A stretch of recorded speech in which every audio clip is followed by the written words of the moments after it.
Guys, আপনারা দেখেন আমি এখন এই জায়গাটাতে আছি। আমি এই ফ্যাক্টরিটাতে মাল নিয়ে আসছি, এই গেট। কিন্তু এরা গাড়িটা ঢুকাইব না ভিতরে। এখন আমি রাস্তার ভিতরে অনেক রিক্সে আছি, জানি না সকাল পর্যন্ত কি হয়। এখন রাতের 1:30 বাজে।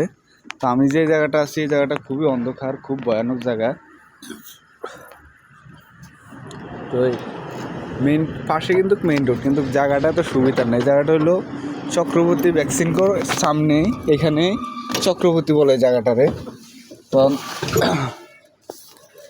আমি যে গাড়ির ভিতরে আসলাম, এই যে আমার গাড়ি, এখানে খুব রিক্সে আছি। এই জায়গাটাতে খুব রিক্সে আছি। আমি গাড়িতে কয়েল জ্বালাইছি, আমার চোখে প্রচুর ঘুম। ওই গাড়িটা ঢুকাইব না ভিতরে।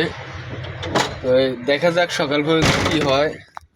আল্লাহ ভালো রাখার মালিক, আল্লাহ যদি ভালো রাখে আরই। এখন আমি ঘুমাবো, আল্লাহ যা করে করবে।